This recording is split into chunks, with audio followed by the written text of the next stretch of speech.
La siguiente es una producción de 360podcast.sb. A continuación, Historia Azul, la historia de El Salvador.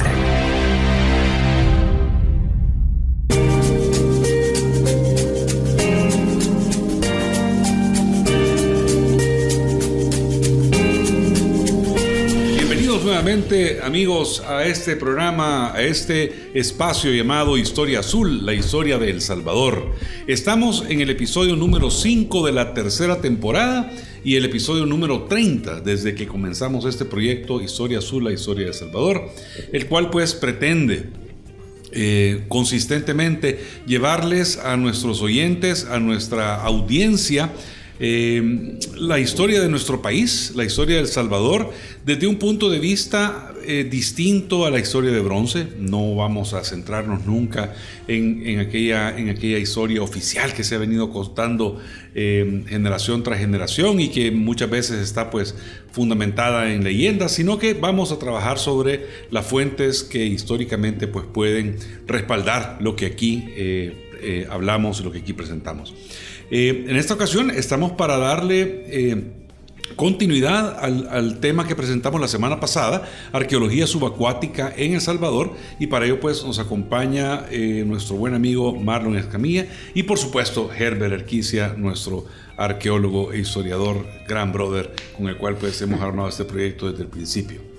Bueno, hola a todos y a todas, gracias Carlos, bienvenido nuevamente Marlon Escamilla, doctor en arqueología, gracias por estar acá nuevamente con nosotros y en un tema tan importante como arqueología subacuática, que lo dejamos, digamos, a medias. Sí. El episodio pasado que habíamos hablado de los cuerpos, donde se hacía arqueología subacuática, en cuerpos lacustres, también pensando durante... En aguas dulces. En aguas dulces, pensando en este tiempo, también recordaba, por ejemplo, todos los sitios tanto prehispánicos, coloniales, que quedaron bajo las aguas de Lempa en el Cerrón Grande, ¿verdad? En el embalse del Cerrón Grande y del lago Suchitlán, ¿verdad? Que hoy en día, cuando hay época seca y hay, bueno, se pueden observar todavía, pero también esos son sitios, digamos, que los estudia la arqueología subacuática, sí, ¿verdad? Entonces, quería traer eso a cuenta para no dejar eso pendiente, pero obviamente hoy, tal y como decía Carlos, vamos a hablar sobre la arqueología subacuática en aguas saladas o también... En la costa salvadoreña. En la costa salvadoreña, sí. Y arqueología submarina también, sí, ¿verdad? Entonces, adelante Marlon, contanos. Sí. Bueno, hola. Gracias por la invitación y darle seguimiento y continuidad al tema que traíamos la semana pasada. Y bueno, sí, digamos, la semana pasada hablábamos de arqueología subacuática, que es el concepto macro, ¿verdad? Que abarca y aborda aguas dulces y saladas. Y digamos, hay una línea de la arqueología subacuática, que es la arqueología submarina, ¿verdad? Que obviamente se enfoca en los océanos, ¿verdad? En los mares, y en el caso nuestro, que tenemos 320 kilómetros de franja costera, obviamente del Océano Pacífico, ¿verdad? Y es interesante porque tenemos que entender, cuando nos remontamos digamos, al uso de estas rutas, tenemos que entender que eran las antiguas autopistas, ¿verdad? No, bueno, rutas, ¿no? Eran las rutas que se utilizaban con embarcaciones, ¿verdad? Y aquí pues hay que hablar, ¿verdad? Probablemente las primeras inmersiones, o las primeras exploraciones, más bien, ¿verdad? De los conquistadores y colonizadores. Tenemos que empezar con Andrés Niño, ¿verdad? Quien fue un experimentado piloto que venía bajo el mando de Gil González Dávila, y quienes navegan hacia el norte desde Panamá, ¿verdad? Iban más bien hacia el norte, y bueno, por supuesto, llegan al Golfo de Fonseca, ¿verdad? Que son ellos quienes bautizan, ¿verdad?, a este cuerpo de agua como el Golfo de Fonseca, desembarcan en la isla de Mianguera, que la ¿cómo se llama? Que la bautizan como Petronila, ¿verdad? Sí, sí. Y digamos, es la primera referencia, o más bien la llegada, la primera llegada de un europeo a suelo salvadoreño hoy en día, ¿no? Al menos lo que tenemos documentado. Y ellos llegan en 3 barcos de madera, ¿verdad? Quienes habían sido construidos en el archipiélago de las Perlas. Llegan el 31 de mayo de 1522. Y digamos, ahí empieza a desarrollarse todo un tráfico, ¿verdad? De embarcaciones en este cuerpo de agua que hoy conocemos. Embarcaciones de vela, ¿verdad? De vela, sí, ¿verdad? Madera. Carabelas. Sí, y bueno, ahí empieza, digamos, para el caso del Golfo de Fonseca es un caso bien interesante. Son aproximadamente 2 kilómetros cuadrados que tenemos de ese cuerpo de agua, pero con mucha historia, ¿verdad? Mucha historia que poco o casi nada conocemos, aparte de los documentos escritos, ¿verdad? De los documentos históricos. Bueno, ya veíamos para 1522 la llegada de Gil González Dávila y Andrés Niño, quienes desembarcan en la isla de Mianguera.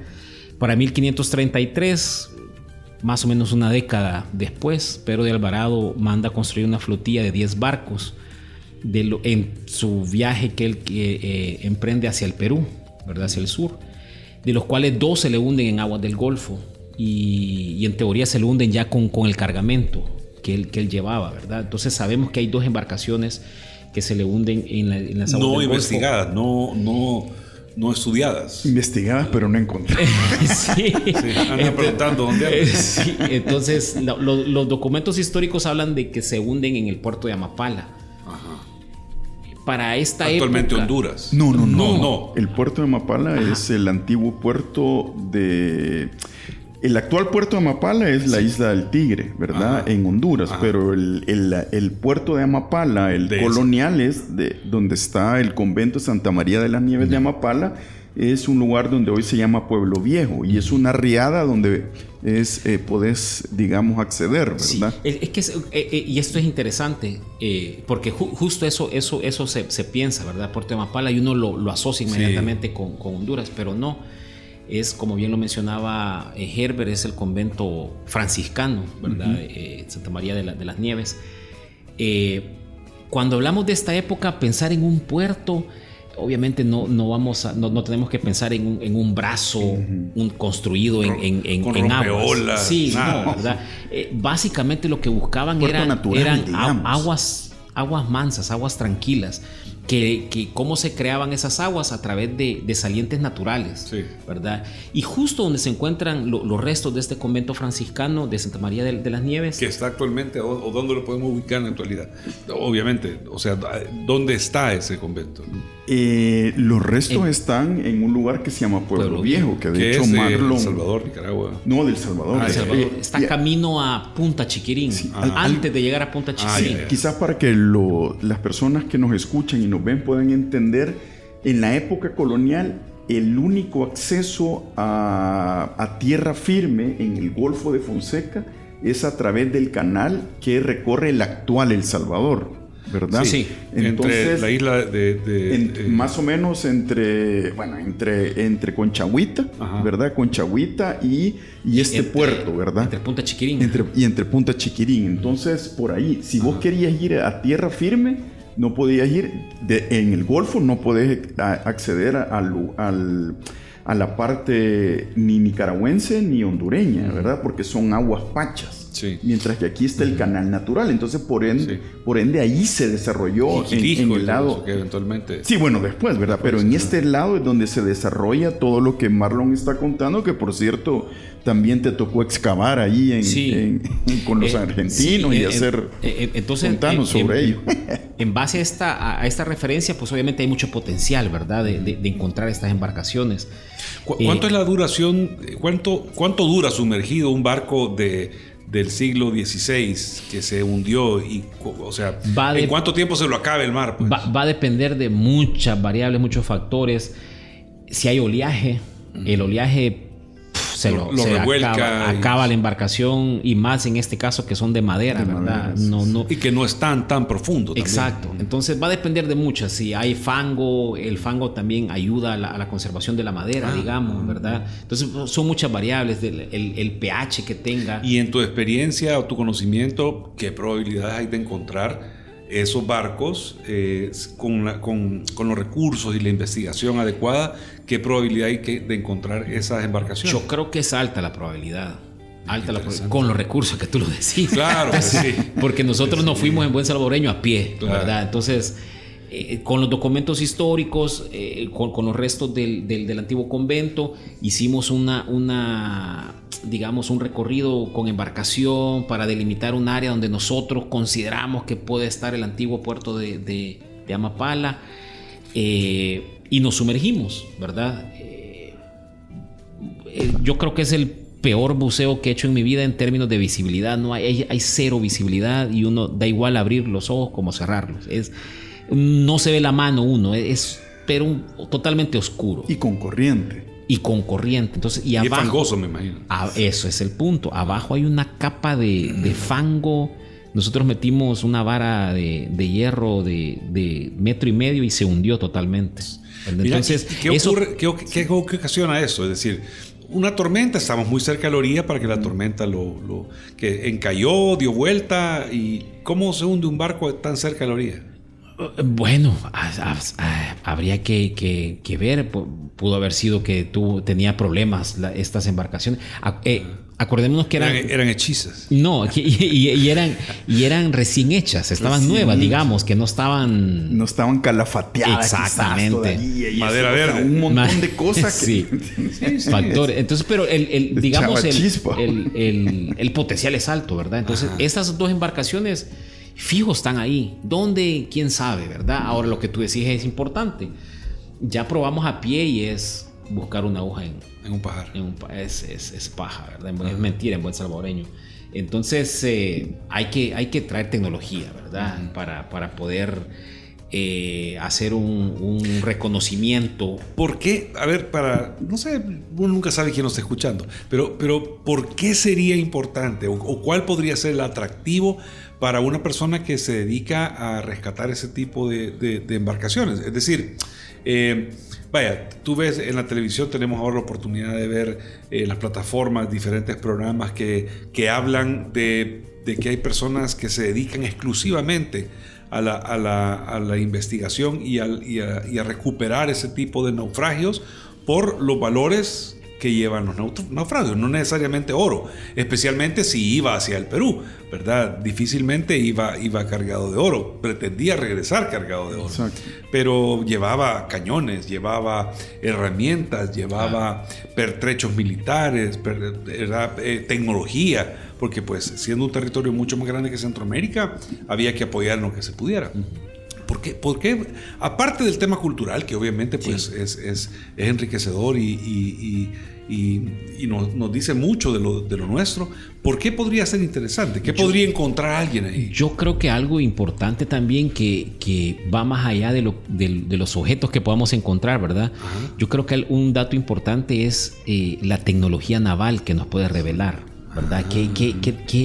¿Cuál era el desarrollo de la tecnología naval que se tenía en ese entonces, verdad? ¿Qué tipo el tipo de madera, el tipo de instrumento, de anclaje, de instrumento? Entonces, yo creo que eso es importante también, ¿verdad? Que forma parte del conocimiento de la época que se tenía, ¿verdad? Entonces yo creo que y ojo también que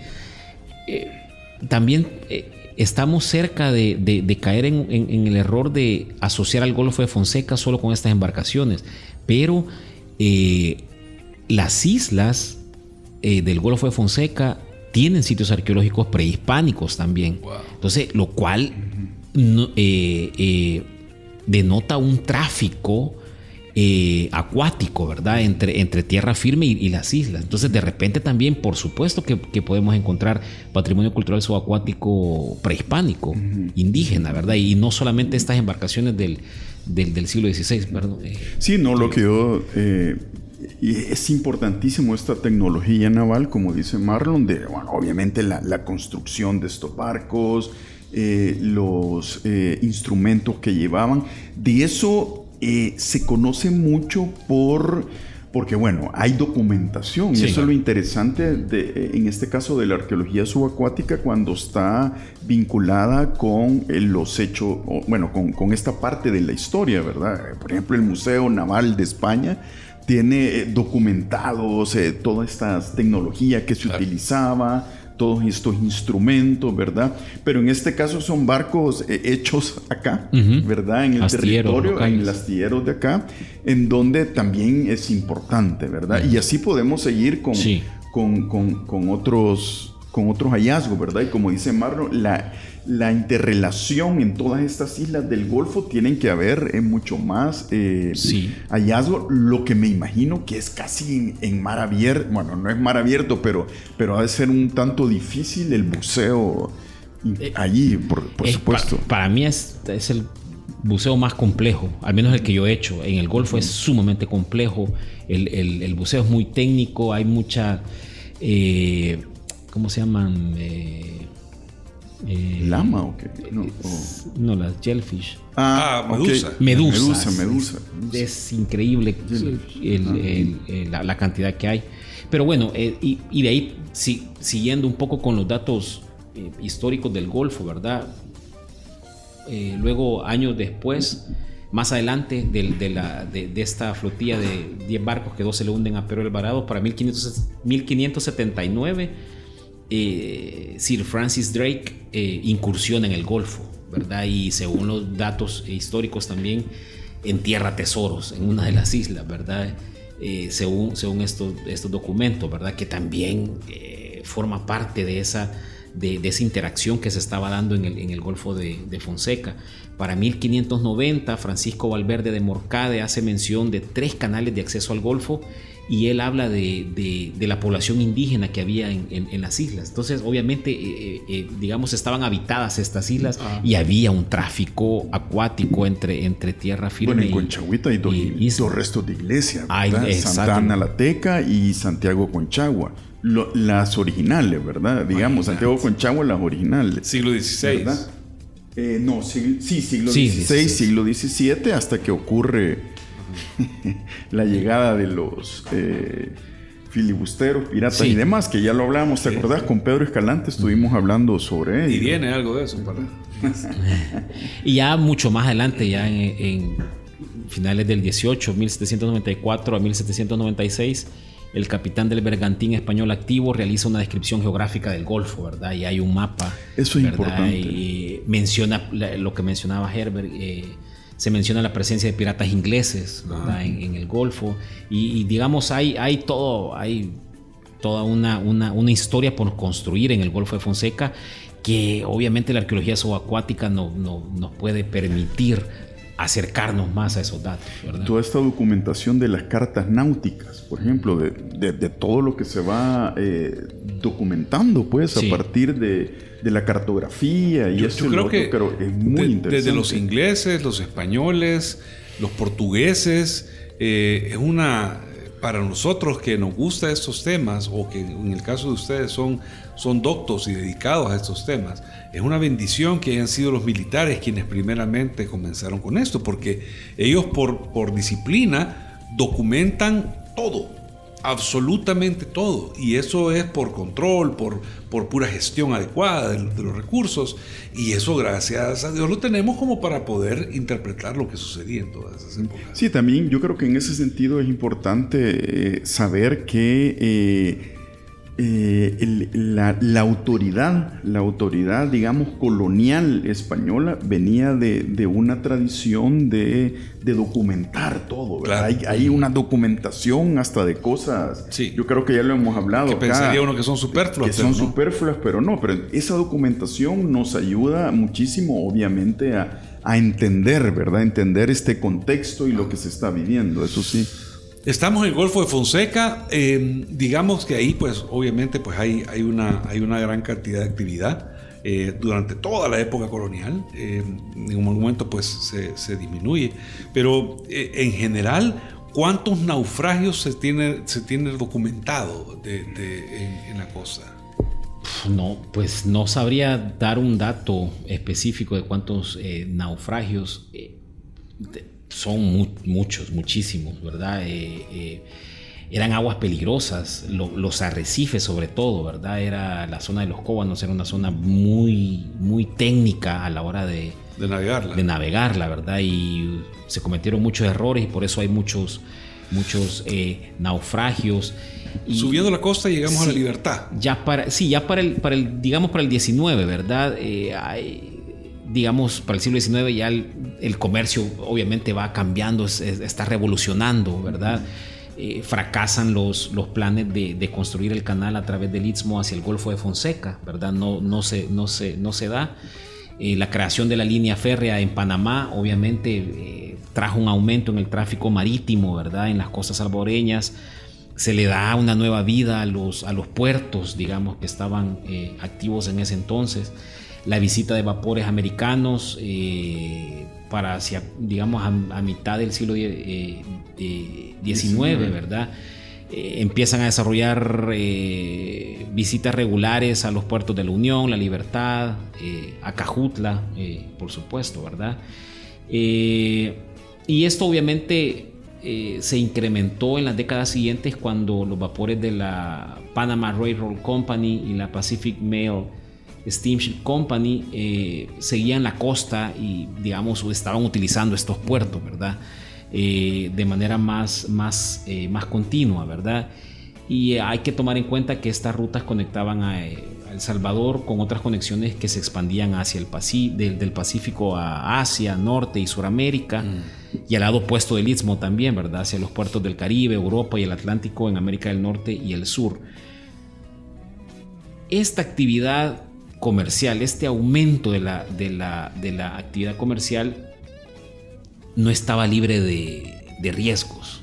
Había mucho comercial y de gente, ¿verdad? Porque se había sí, abierto la ruta hacia el oeste de Estados Unidos con la llegada con el descubrimiento del oro en California. Entonces mucha gente venía del este, la fiebre del oro, venía de la gente del este de Estados Unidos, ¿verdad? Y para viajar al oeste, pero tenían que hacerlo a través del tren de Panamá y luego se embarcaban, ¿verdad? Y muchos de esos, como decías, tu pregunta era ¿cuánto conocemos de estas desgracias en el mar? O sea, conocemos muchos, pero encontrados pocos, ¿verdad? Sí. Porque, y también hay que utilizar, digamos, y ahí quizás Marlon te lo puede escribir bien, la palabra pecio, que es la que se utiliza. Es la palabra técnica con la cual se le nombra un barco hundido. Pecio. ¿Verdad? Es la palabra. Sí. Y aquí quisiera leer una cita de Squire en 1855 que habla sobre estos riesgos, ¿verdad?, que se corrían. Él dice, inicio cita: a veces pasa que los buques están obligados a esperar por muchos días lejos del puerto de Acajutla, sin poderse comunicar con la costa. De hecho, desembarcar siempre es difícil y frecuentemente peligroso, ¿verdad? Entonces, obviamente, esta cita ya nos estaba dando indicios que obviamente los naufragios estaban a la orden del día, ¿verdad? Frente a las costas del Salvador. Ahí es donde está el arrecife de los Cóbanos, ¿verdad? En Punta Remedios, que es sumamente peligroso a la hora de navegarlo, ¿verdad? Y esta persona que Marlon cita, Squire, era el delegado de Estados Unidos para Centroamérica, ¿verdad? Es el que mandaba toda la información de lo que... Ya hemos hablado de él cuando estábamos en los episodios del tren. Exacto. Sí, es que está en todo. Y aquí hay un dato interesante. El primer ferrocarril en El Salvador conectó a Sonsonate con Acajutla en 1882. Obviamente Acajutla por ser el puerto, ¿verdad? El ingreso principal para la República en esos días eran los impuestos de los bienes importados. Y aquí dice, en 1911 la Enciclopedia Británica reportó que el promedio de barcos que navegaron hacia y fuera de los puertos salvadoreños entre 1895 y 1905 fue entre 350 y 450. O sea, ahí ya nos está dando una gran cantidad una de actividad barcos, fuerte, ¿no? De tráfico, sí. De personas y de casi de 4 productos, barcos por mes. Y de productos, ¿verdad? Y eran barcos principalmente estadounidenses, alemanes, franceses, y luego un pequeño número de hondureños y mexicanos, ¿verdad? Marlon, y de los barcos que vos has buceado, digamos, que has documentado y que has registrado que registraron en su momento con el arquitecto José Roberto Suárez, que en paz descanse, ¿verdad? Sí. Que es pionero en esto, ¿verdad? Sí. Que sí me gustaría que lo mencionaras. Yo creo también, que sí, ¿verdad? Yo creo que la semana pasada hablábamos de algunos hallazgos más bien que se hicieron en el lago de Huija, ¿verdad? Etcétera. Pero yo creo que la arqueología subacuática en El Salvador se empieza a desarrollar de una manera sistemática con los trabajos del arquitecto José Roberto Suárez, conocido por todos como el Pocho, el Pochito Suárez. Él en el 2001 empieza a realizar de manera sistemática buceos intensivos en la zona de los Cóbanos, y él es quien bucea mucho el pecio, el SS Douglas. Lo documenta, hace, digamos, el primer levantamiento del pecio, ¿verdad? O sea, se tomó el tiempo de levantar a través de... O sea, muchísimas inmersiones, ¿verdad? Rescata piezas también, ¿verdad? Entonces, él, digamos, hace una reconstrucción de este pecio. Y el SS Douglas es importante porque, digamos, es una fotografía de la época, ¿verdad? De finales del siglo XIX, que era lo que estaba sucediendo. El SS Douglas, que, digamos, es un barco inglés, ¿verdad? Luego se vende este barco, digamos, naufraga con el nombre de Sácara, se le cambia el nombre y se hace... Es el problema. Y se hace un barco carguero, ¿verdad?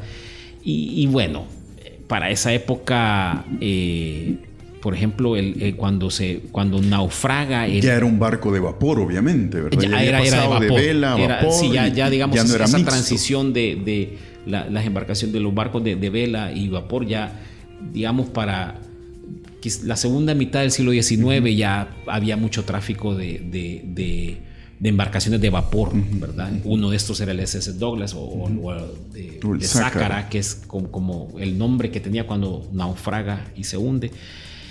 Se hunde con 19,000 sacos de café oro que se estaban exportando de aquí de El Salvador hacia Hamburgo. Al puerto, ¿verdad? De Hamburgo. Al puerto de Hamburgo, que había, digamos, mucha demanda alemana, mucha relación comercial. ¿El Sácara era bandera alemana en ese momento? ¿O tenía bandera estadounidense? No, era inglés. No recuerdo a qué empresa de dónde era. Okay. Y yo creo que era...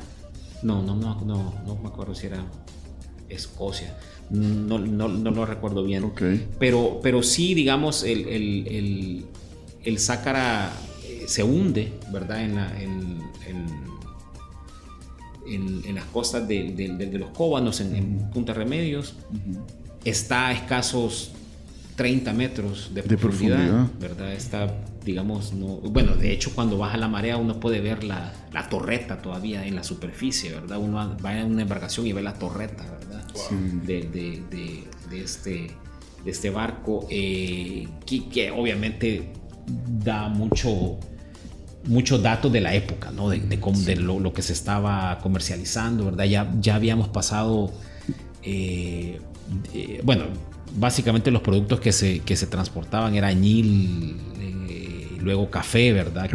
Que obviamente era el producto de la época. Sí, y lo interesante es que toda esta documentación que llevan los barcos aparece en los diarios oficiales, ¿verdad? Ahí aparece que llevaban, quiénes venían, quiénes iban. Es mucho más fácil. Y cuando se hunden, aparecen las noticias también en los periódicos, en los diarios rotativos estadounidenses o ingleses, europeos, de donde sea, ¿verdad? Entonces también hay información muy importante, porque ahí también iban gente digamos, prominente, de alguna manera importante, ¿verdad? Claro. Ya ves.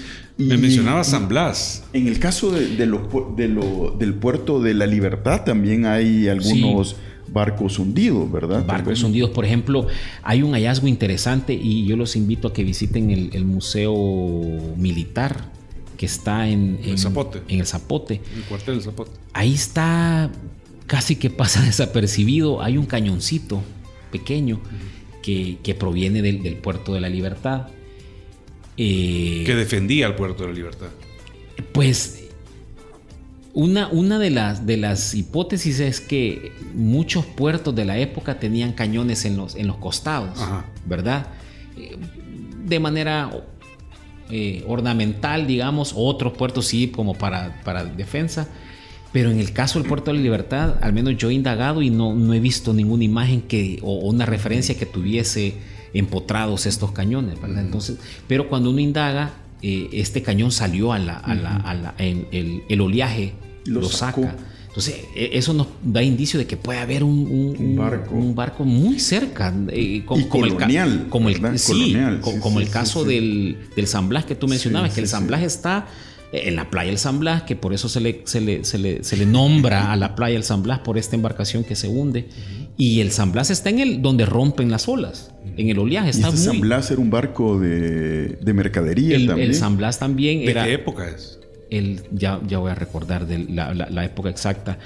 Y el San Blas es un barco que está en el oleaje y que, bueno, por la cercanía, ¿verdad? Lamentablemente también ha sido saqueado, ¿verdad? Que eso también hay que mencionarlo, que digamos, para los que pueden bucear, ¿verdad? Hay que bucearlo con respeto a estos pecios, estas embarcaciones, ¿verdad? Claro. Pero y una práctica que no se debe de hacer es como tratar de llevarse un souvenir, ¿verdad? Me voy a llevar un recuerdo del barco y me llevo esto. Me llevo la escotilla mira esta calavera que tiene. Sí. Y bueno, y no es el caso, ¿verdad? Entonces, volviendo al Puerto de la Libertad, por supuesto que tuvo mucho movimiento y este cañón es importante porque nos da indicio, ¿verdad? De que pueda haber una embarcación cercana. Hablando con Asbun, él documenta hace un par de años, la verdad que a mí me sorprendió. Con Alex Asbun, él documenta un arrecife ahí cercano al Puerto de la Libertad, es decir, pero muy cerca, algo que no sabíamos, ¿verdad? Entonces, también eso viene a apoyar esta hipótesis de que puedan haber muchos barcos hundidos aquí en el Puerto de la Libertad. Que pudieron haber encallado ahí, o sea, pudieron haber golpeado ahí con el arrecife. Ahora hay muchos más recursos, pues vos vas navegando, tenés un sonar a tu disposición que te indica las profundidades, te permite ver si existen en los alrededores arrecifes, objetos que puedan golpear el casco de la nave o golpear la quilla e inhabilitar que el barco pueda continuar su viaje, ¿verdad?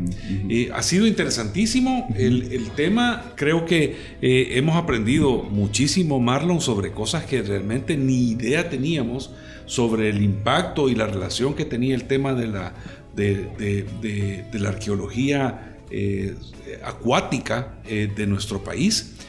Sobre cómo ha venido conformando parte de la historia que pues conocemos y ahora pues hemos aprendido sobre nuestro país y cómo eso ha venido interrelacionándose a lo largo de los siglos, ¿verdad? Y las diferentes épocas y los puntos principales a donde ha habido más intervención y donde han habido más proliferación de investigación, ¿verdad? De hallazgos que nos hayan permitido pues ir acercándonos más a esa verdad que queremos todos conocer. Sí, también tenemos la bahía de Jiquilisco, ¿verdad? Otros hallazgos que se han hecho ahí. Con mucho potencial, Mucho potencial también ahí. Igualmente, pues yo creo que hemos cubierto una parte importante de la historia de este país. Creo que no, como comentábamos en el episodio anterior, no es algo que uno estudia mucho, ¿verdad? Uno estudia pues el Tazumal y la Joya de Serén y ahí paró la cosa. Ni eso. Y ni eso, ¿verdad? ¿verdad? Pero creo que esto es importante porque primero nos da una dimensión más complementaria, ¿verdad? Complementaria de cómo funcionaba El Salvador de antes y la relación que tenían las personas con nuestro país, de los visitantes, los locales, los aborígenes, ¿verdad? Todo lo que íbamos, todo lo que hemos estado en estas tierras. Marlon, infinitas gracias por todo tu tiempo, primero que nada, por darnos toda esta cantidad importantísima de información. Creo yo que nuestros oyentes van a quedar muy satisfechos sobre esos temas porque nuevamente han sido ampliamente reveladores. Sí. Solo para el dato que me preguntabas, el San Blas fue construido en agosto de 1882, hacia finales del 19, era de la misma época, ¿no? Del que estamos hablando. Ok. Qué barbaridad. En Pensilvania. Pensilvania. Okay. ¿Por qué le habrán puesto San Blas en barco griego? O quizás era San Blast. Sonaba fiesta. Bueno, sí, muchísimas gracias a todos. No vamos a finalizar este episodio sin nuestra acostumbrada frase, ¿verdad? Por lo cual, pues, le pido a nuestro gran amigo Herbert que nos haga entrega de este pensamiento para masticarlo durante toda la semana que viene. Gracias, Carlos, y gracias, Marlon Escamilla, por el tiempo y por lo que hemos visto. Bueno, quiero cerrar con esta frase de Nietzsche que dice: solo aquel que construye el futuro tiene derecho a juzgar el pasado. Así que hay que trabajar activamente para poder ser realmente apropiados, ¿verdad? Claro. A emitir juicios que valgan la pena sobre la historia. Muchísimas gracias a todos. Gracias a todos ustedes, amigos, que nos escuchan y nos ven en las diferentes plataformas. Nos escuchamos y nos vemos la próxima semana en otro episodio de Historia Azul, la historia de El Salvador. Gracias.